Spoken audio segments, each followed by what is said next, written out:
नमस्कार दोस्तों, आप सभी का स्वागत है। बिहार तकनीकी सेवा आयोग की तरफ से बिहार फार्मासिस्ट की जो वैकेंसी आई है, उस वैकेंसी में आप आवेदन किस तरह से करेंगे। सबसे पहले एक चीज़ आपको मैं क्लियर कर दूं कि यहाँ पर देखिए, बीटीएससी आयोग की तरफ से बहुत से स्टूडेंट ऐसे हैं जो बहुत ज़्यादा परेशान हैं। जैसे कि बीटीएससी जेई का जो रिज़ल्ट आया था उसके हिसाब से बहुत ज़्यादा परेशान है, और बीटीएससी आयोग से खुद से इतना ज़्यादा परेशान है। तो आप लोग यार कम से कम एक चीज़ विशेष रूप से ध्यान रखना कि आपको जो नोटिफिकेशन दिया गया है, जिसके लिए आप आवेदन कर रहे हैं इस फार्मासिस्ट की भर्ती को लेकर के, तो उसे अच्छी तरह से देख जरूर लें एक बार। क्योंकि अगर आप आवेदन करते वक्त थोड़ी भी गलती करते हैं तो फिर बीटीएससी आयोग आपको बिल्कुल भी नहीं बर्दाश्त करेगी, बिल्कुल भी नहीं बख्शेगी, वो बिल्कुल आपका फॉर्म रिजेक्ट कर देगी। तो आप सभी लोग यार विशेष रूप से ध्यान रखिए, ठीक है।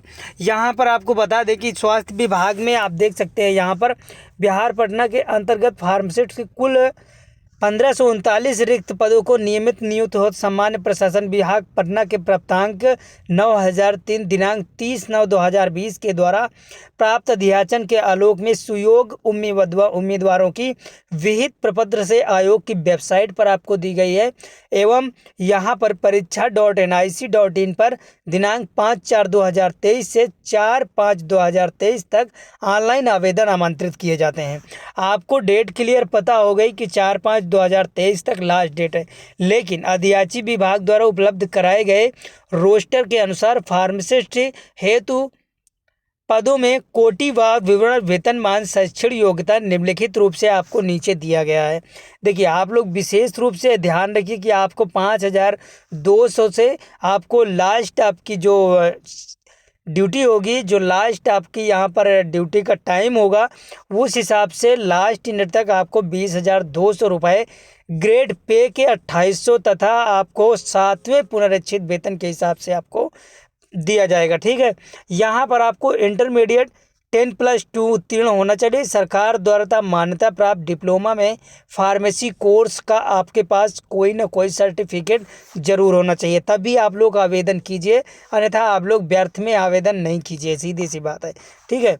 यहाँ पर आपको पदों की कोटिवार विवरण यहाँ पर दिया गया है कि महिलाओं को आपको 35% का लाभ दिया जाएगा। सबसे ज़्यादा बीटीएससी आयोग में जेई को लेकर के 35 और 40% के आरक्षण को लेकर के ही विवाद हुआ था। तो आप लोग विशेष रूप से ध्यान रखिए, यहाँ पर आपको महिलाओं को 35% का आरक्षण दिया गया है, ठीक है।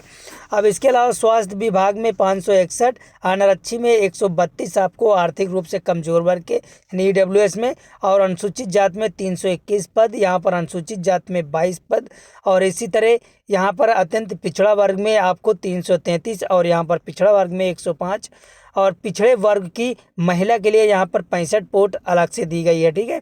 कुल 1539 पदों पर यह भर्ती की जा रही है। इसके लिए आयु सीमा तय की गई है कि 1/8/2019 से न्यूनतम आयु 21 वर्ष आपकी होनी चाहिए, इससे ऊपर नहीं होनी चाहिए। अनारक्षित के लिए यहाँ पर 37 वर्ष और अनारक्षित महिला के लिए 40 वर्ष रखी गई।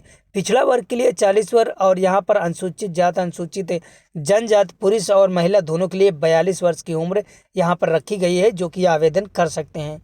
सामान्य प्रशासन विभाग के संकल्प में 962 दिनांक 22/1/2021 के आलोक में दिव्यांगों को अधिकतम उम्र 10 वर्ष की छूट दी जाएगी। देख लीजिए, दिव्यांगों के यहाँ पर आपको विशेष रूप से ध्यान रखना है सभी चीज़ें, तभी आप लोग आवेदन कीजिए भाई। मेरी रिक्वेस्ट है आप लोगों से, ये चीज़ विशेष रूप से आप लोग पढ़ लीजिए। एक बार नहीं, 2 बार पढ़िए, 3 बार पढ़िए, कोई दिक्कत नहीं।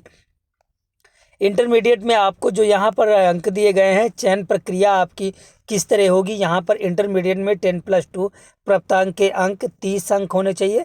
डिप्लोमा इन फार्मेसी कोर्स में परीक्षा में प्राप्तांक के अंक 25। उच्चतर शिक्षा बी फार्मा के लिए यहाँ पर जो भी फार्मा आपके पास डॉक्यूमेंट्स है, प्राप्तांक है, उसके लिए 20 अंक। बिहार राज्य सरकारी अस्पतालों में कार्य का अनुभव के लिए आपको प्रति वर्ष के लिए 5 अंक, अधिकतम वर्ष के लिए आपको 25 अंक दिए जाएंगे। यानी कि अगर 1 वर्ष का आपका अनुभव है किसी भी सरकारी मान्यता प्राप्त अस्पतालों में, तो आपको यहाँ पर 5 अंक दिए जाएंगे। अन्यथा अगर इससे ज़्यादा है, 2 अंक है, 2 साल है, तो आपको यहाँ पर दिया जाएगा 25, 10 अंक, ऐसे करके आपको दिए जा सकते हैं, ठीक है। विशेष रूप से आप लोग देख लीजिए भाई, यहाँ पर आपको टोटल 100 अंक होने चाहिए। दूसरी बात, आपको ये चीज़ें विशेष रूप से ध्यान रखना कि आरक्षण किनको मिलेगा। आरक्षण को लेकर ही बिहार में विवाद होता है सबसे ज़्यादा। ऑनलाइन आवेदन इंकित के कॉलम में आरक्षण दावा नहीं करने वाले आरक्षण का लाभ नहीं दिया जाएगा। ठीक है, आरक्षण लाभ उन्हीं उम्मीदवारों को मिलेगा स्थायी निवास बिहार के हैं, अर्थात जो बिहार के मूल निवासी हैं। बिहार राज्य के बाहर के निवासी अभ्यर्थी आरक्षण के लाभ देय नहीं होगा। मतलब बिहार के जो राज्य हैं इस पर आवेदन करेंगे जो भी स्टूडेंट, उनको लाभ मिलेगा आरक्षण का, अन्यथा लाभ नहीं मिलेगा जो कि बिहार राज्य के होंगे। ठीक है, ऑनलाइन आवेदन में भरा गया स्थायी पता आरक्षण प्रयोजन के स्थायी रूप से निवास अनुमान्य होगा पूरी तरह से। ठीक है, अब अनुसूचित जाति के लिए यहाँ पर निम्नलिखित जमा कर अनिवार्य के लिए यहाँ पर अनिवार्य होगा जाति प्रमाण पत्र आपका और स्थायी निवास प्रमाण पत्र यानी कि डोमिसाइल प्रमाण पत्र। आपको पिछड़ी जाति के लिए आपको उम्मीदवार को नामांकित प्रमाण पत्र जमा करना अनिवार्य होगा। क्रीमी लेयर रहित जाति प्रमाण पत्र बिहार सरकार के प्रयोजनार्थ होगा। स्थायी निवास पर आपको डोमिसाइल जमा करना होगा। आर्थिक रूप से कमजोर वर्ग के लिए भी जमा करना अनिवार्य होगा।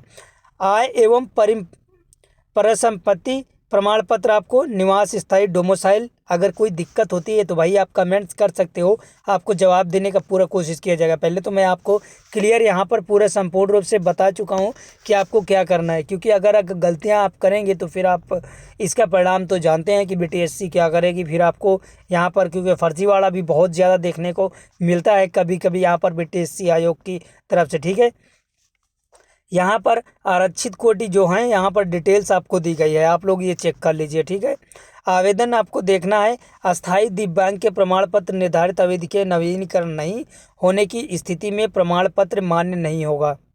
आप लोग समझदार हैं, सब चीज़ जानते हैं, काफ़ी समय से आप सफ़र यहाँ पर कर रहे हैं, नौकरी की तलाश में हैं, तो आप लोगों को पता होगा।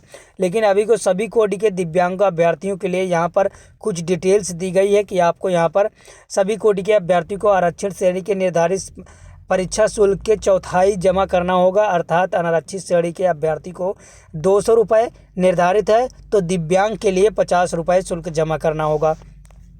आप लोग यहाँ पर अभ्यर्थी के द्वारा आवेदन शुल्क debit card, credit card, internet banking, SBI के चालान के माध्यम से जमा किया जाएगा। रसीद की प्रति आवेदन के पास सुरक्षित रखा जाएगा। आप लोग रसीद सुरक्षित करके रख लीजिए ताकि ये आपको जब डॉक्यूमेंट्स वेरिफिकेशन होगा तो उस वक्त आपको ज़रूरत पड़ेगी। फिर आप भूलना नहीं, किसी भी फाइल में आप रख सकते हैं अच्छी तरह से। ठीक है, तो ये जानकारी थी महत्वपूर्ण। आपको जो निर्देश दिए गए हैं ये ज़रूर रूप से आप लोग पढ़ लीजिए कि आपको यहाँ पर क्या क्या जमा करना है। ठीक है, ऑनलाइन आवेदन पत्र विहित प्रमाण में सभी शैक्षणिक प्रमाण पत्र, अंक पत्र, सूचित प्रविष्टि के सभी वांछित प्रमाण पत्र विकल्प में अपलोड करना होगा।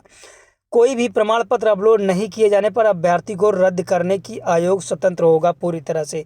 तो आप लोग आवेदन करते वक्त डॉक्यूमेंट्स जो आपको भरना है वो पूरी तरह से अपलोड जरूर कीजिएगा, वरना आपको यहाँ पर फॉर्म रिजेक्ट कर दिया जाएगा।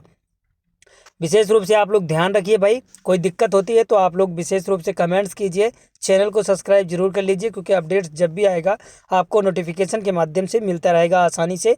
आपको कोई प्रॉब्लम नहीं होगी, आसानी से आप लोग आवेदन कर सकते हैं, सारी जानकारी ले सकते हैं। फ्रेंड्स, आपका धन्यवाद।